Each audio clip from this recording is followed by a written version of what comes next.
আজকে টিফিনে দিলাম আলুর পরোটা। আলুর পরোটাগুলোকে এরকম ছোটো ছোটো করে পিস করে দিয়েছি।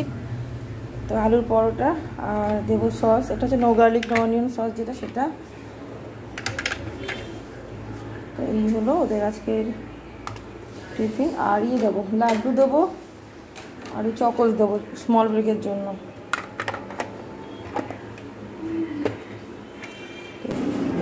লাড্ডু দিয়ে দেবো।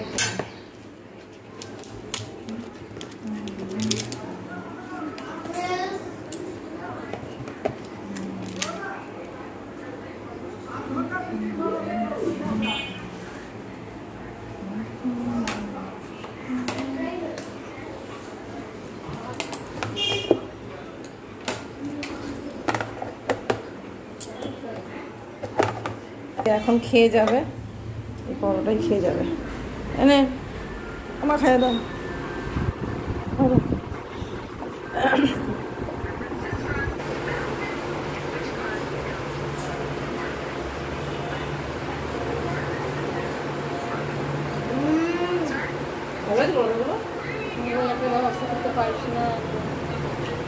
মিষ্টুকে দেখা যাচ্ছে, এই যে আমাদের কেক, চকলেট কেক দিয়েছি।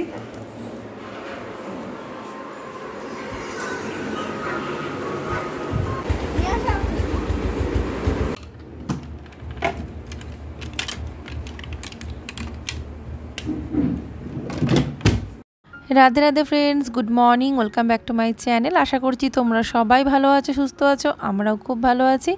তো দেখো এখন এই যে ওরা স্কুলে যাবে, প্রতিদিনকার ডিউটি আমার ওদেরকে স্কুলে পাঠানো একদম সময় মতো। তো এখন ওদেরকে দিয়ে আসবে, তারপরে চা খাবে। তো আমি আর দেরি করব না, কারণ ওদেরকে দিয়ে অনেক সময় ও হয়তো কিছু কেনাকাটি করে আসে, হয়তো বাজারে চলে যায় বা হয়তো মোর মার্কেট হয়ে আসলো, এরকম মাঝে মধ্যে একটু দেরি করে আসে, আবার কোনো সময় তাড়াতাড়ি চলে আসে। সেজন্য আমি আর দেরি করি না, আমি তাড়াতাড়ি করে চা করে ফেলি, আমি আর মা চা খেয়ে নিই। আর আজকে তো সোমবার, আর এখন তো 8:30 বেজে গেছে। তো এখন আমি ওই যে যেহেতু সকালে ওদেরকে ওই পরোটা করে দিয়েছিলাম, আলুর পরোটা, তো আলুর যে স্টাফিংটা করেছিলাম সেটা পরিমাণ মতোই করেছিলাম, ওদের মতো আর কি। ওরা টিফিন নিয়ে যাবে, বাকি বাড়িতে খেয়ে যাবে, সেই হিসেবেই আলুর স্টাফিংটা করা। আবার আলুর পরোটা তোমাদের দাদা খুব একটা ভালোবাসে না, সেজন্য আমি বাড়িয়ে করিনি। ভেবেছিলাম যে রুটি করে নেব, দিয়ে ওই রুটি দিয়ে চা দিয়ে খেয়ে নেব, ওই পরোটা আর ভাজবো না। তো সেই কারণেই কিন্তু কি হয়েছে, আটা মাখাটা এমন পরিমাণে হয়েছে, রুটি আর আমার ভাগের হয়নি। তো 4টে মাত্র রুটি হয়েছে, তো 2টো হচ্ছে তোমাদের দাদার জন্য, 2টো মার জন্য। পাতলা করেই 2টো করে রুটি করেছি। আর ওর জন্য দেখলাম আমি আর আটা মাখবো না, একটা গোলা রুটি করে নিই। সেজন্য আমি চায়ের সাথে আর বিস্কুট নিলাম না, একটা গোলা রুটি করে নিয়েছি আর মাকে 2টো রুটি দিয়ে দিয়েছি।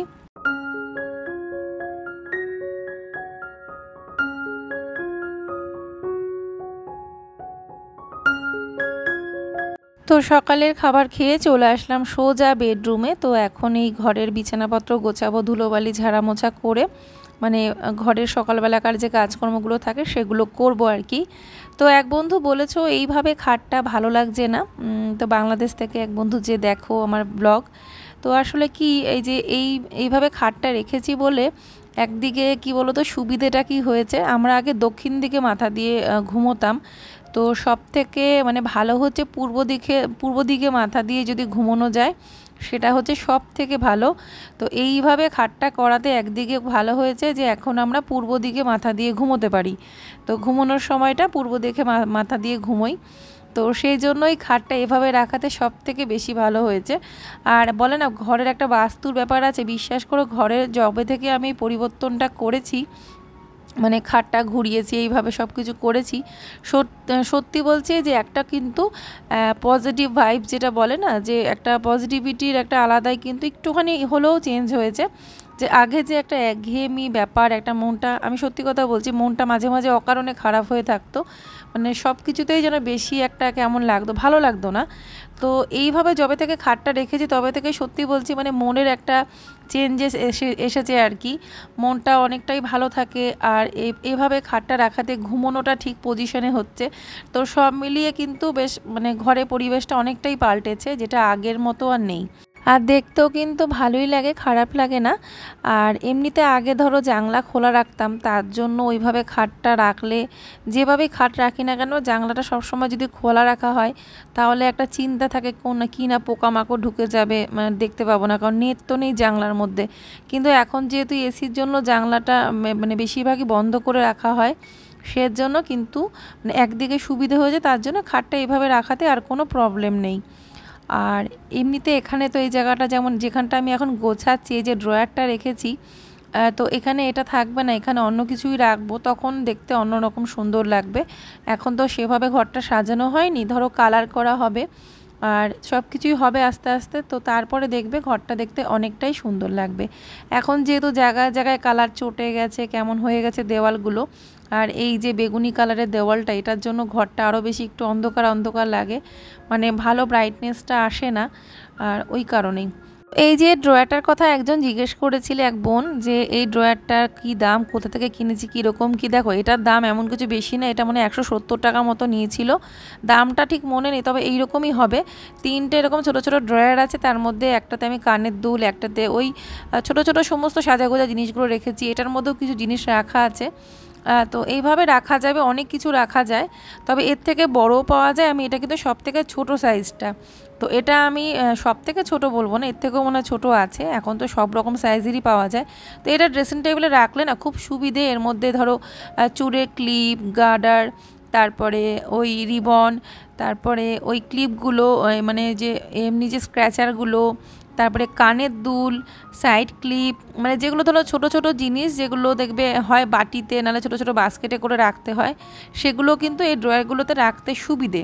এছাড়া অন্যান্য যেমন কাজল, পেন্সিল, তারপরে মানে চোখের কাজল, তারপরে লিপস্টিক, এগুলো কিন্তু এই ড্রয়ারটার মধ্যে অনায়াসে রাখা যায়। কিন্তু যেহেতু আমি এখানে অন্য কিছুই রেখেছি, তার জন্য ওগুলো আমি ওই ড্রেসিং টেবিলের পেছনে, যেহেতু আমার আলমারি মতো আছে আয়নাটার পেছনেও, তার জন্য ওখানেই রাখি। এর মধ্যে শুধু ওই ছোটোখাটো জিনিসগুলোই রেখেছি।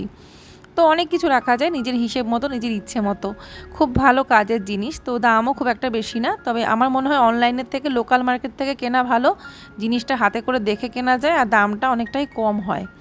তো তারপরে এই যে ঘরে যাবতীয় কাজ যেগুলো সেগুলো করছি, সমস্ত জিনিসপত্রগুলো একটু মুছে নেওয়া, ধুলোবালি ঝাড়া, কলিন দিয়ে একটু আলমারিটা প্রথমে এমনি কাপড় দিয়ে মুছে নিলাম, তারপরে দেখলাম যে না আজকে একটু কলিন দিয়ে মুছে নিই। এদিকে আমার হাজব্যান্ডের সাথে কথা বলছিলাম, ওদিকে বিছানায় বসা আছে, তো এখনই মুছছি আর কথা বলছি।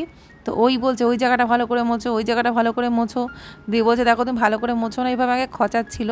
তো আমি বলছি যে হ্যাঁ মুছি, সব ভালো করেই মুছি আমি। দিয়ে বলছে কোনো সময় কলিন দিয়ে মোছো না, দিয়ে ও আমাকে বললো কলিন দিয়ে মুছতে, তারপরে আমি কলিন দিয়ে মুছছি। বলছে আমি না বললে কলিন দিয়ে তুমি মুছতা না। তো যাই হোক, সব কিছু ওই মুছে পরিষ্কার চকচকে বানালাম। তারপরে এই যে এই জায়গাগুলো একটু এলোমেলো হয়ে থাকে, প্রতিদিনকার একটুখানি গোছাতে হয়, সব কিছু গুছিয়ে নিয়ে তারপরে এখন আমি ঘর ঝাড় দিয়ে নিচ্ছি। তো চলো আর বকবক করছি না, এবার ব্লগটা দেখতে থাকো, পরে আবার কথা বলছি।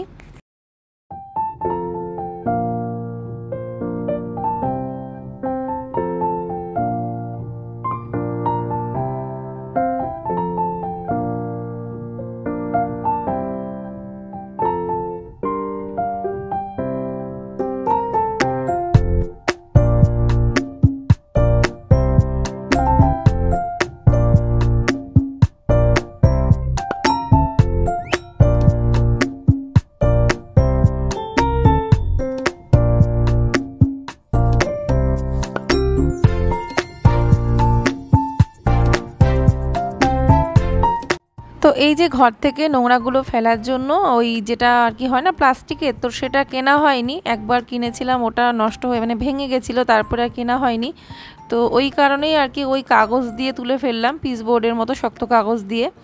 আর এমনিতে চৌকাঠ না থাকলে এমনি ঘর থেকে বার করে ফেলতে পারতাম নোংরাগুলো, কিন্তু যেহেতু চৌকাঠ আছে তাই ওরকমভাবেই তুলতে হলো। তারপরে এই যে বারান্দাটা এখন ঝাড় দিয়ে নিলাম।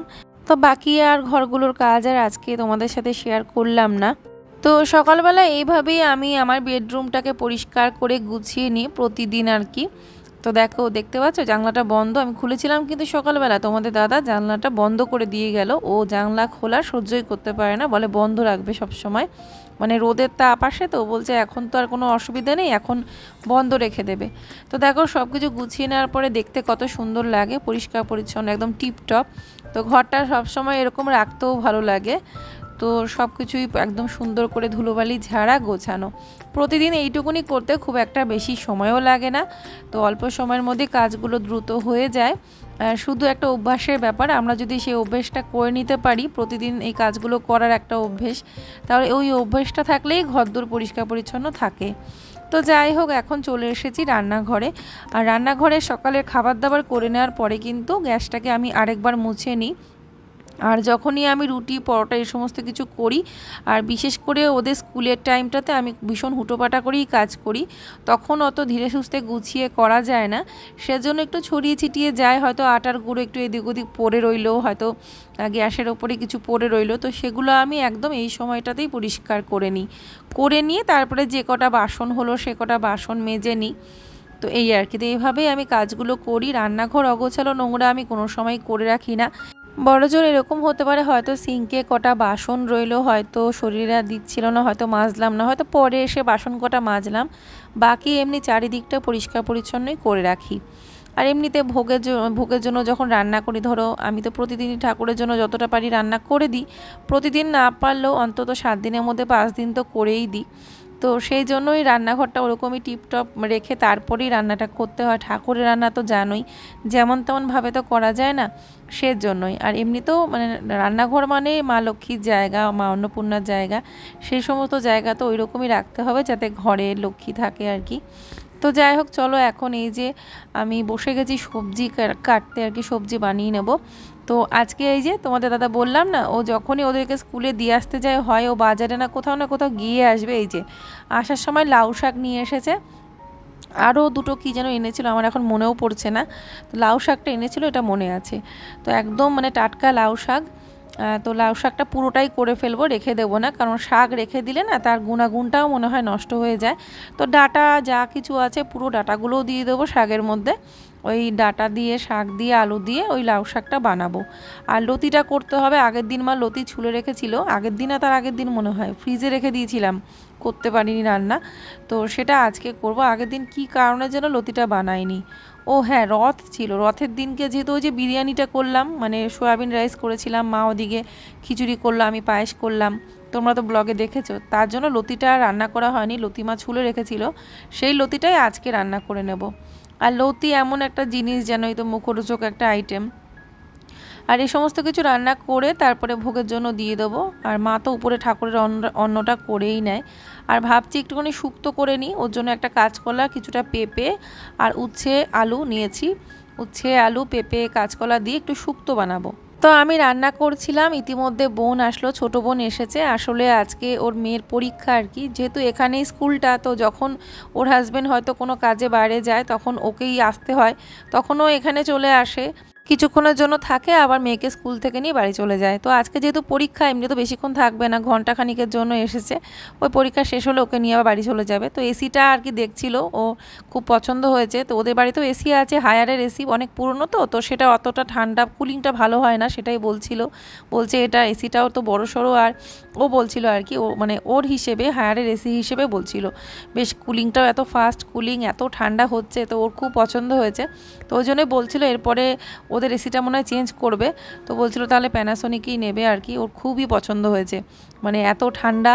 ও বলছিল যে তুলনাটা করে বুঝতে পারলো, যেহেতু বাড়িতে এসি ব্যবহার করে, তো এখানে এসে মানে পরিবর্তনটাও বুঝতে পারলো, সেটাই বলছিল। তো যাই হোক, এখন আমি রান্না করছি। আর ওকে মিষ্টি খেতে দিয়েছিলাম, বললো তাহলে দুটো মিষ্টি খা। দিয়ে তারপরে এমনিতে আসলে আমি কটা ভাত খেতে বলি, অল্প করে হলো কটা ভাত খেয়েই যায়, কিন্তু আজকে তো এখনও আমার রান্না হয়নি। আর ভোগের জন্য মা ভোগ দেবে, তারপরে খেতে পারবে, তো সেই কারণে তবুও মা ও যাওয়ার আগে অল্প কটা ভাত বাটি করে দিয়েছিল, একটু লাউ শাক দিয়ে অল্প কটা ভাত খেয়ে গেছে, খেতে চাইছিল না। তো এসে তো দুটো মিষ্টি খেলো, তারপরে জল টল খেয়েছিল। তো যাই হোক, চলো এখন রান্নাবান্নাটা সারি। আর লাউ শাকটা আমি প্লেন একটুখানি শুকনো লঙ্কা ফোড়ন, একটু শুকনো লঙ্কা 5 ফোড়ন দিয়েছিলাম, দিয়ে এখন ওই আলু সমেতই শাকটাগুলো দিয়ে দিলাম, ছোট ছোট করে আলু দিয়েছি। এখন এই যে ঢাকা দিয়ে রাখলাম। তো রান্না করছিলাম, আর বোনের সাথে গিয়ে গল্প করছিলাম, কিছুক্ষণ বসে গল্প করছিলাম, আর আবার এসে একটু রান্না করছিলাম, এভাবেই আর কি। এমনি তো আজকে আমার রান্নার একটু দেরি হয়ে গেছে, মানে ওই সবজি বানালাম, তারপরে বোন আসলো, ওর সাথে একটু গল্প করছিলাম, ওই করতে করতে রান্নাটা চাপিয়েছি দেরি করে। ভাতটা হয়ে গেছিলো, কিন্তু এই মানে সবজি তরকারিগুলো বানাতে দেরি হলো। তো সবার লাস্টে আমি এখন লতিটা বানাচ্ছি, মানে শুক্তোটাও রান্না হয়ে গেছে। তো ও তো একটার সময় বেরিয়ে যাবে, মানে একটার সময় ছুটি হবে, যেহেতু মেয়ের ছুটি হবে অমনি নিয়ে চলে যাবে। তো আমার রান্নাবান্না হয়েছিল, মার ভোগটাও দেওয়া হয়ে গেছিলো, ও একটুখানি শাক দিয়ে অল্প কটা ভাত খেয়ে গেছে। তো চলো তোমাদের দেখাই শুক্তোটা বানিয়ে রেখেছি। তো আজকে ডালের পরিবর্তে আমি শুক্তো করেছি, আর শুক্তোটা না পেটের পক্ষেও ভালো, তো সেই জন্য দেখলাম আমি শুক্তোটাই বানাই। আর লতি আর শাক যেহেতু হচ্ছে, তো এখানে উচ্ছে টুচ্ছে সব কিছু দিয়ে শুক্তো করেছি। আর এই যে লাউ শাকটা আর ভোগের জন্য দেওয়া হয়ে গেছে, মা এখন ভোগ দিয়েও দিয়েছে, শুধু লতিটা ভোগে দেয়নি, মা শুধু শুক্তো আর শাক দিয়ে ভোগ দিয়েছে।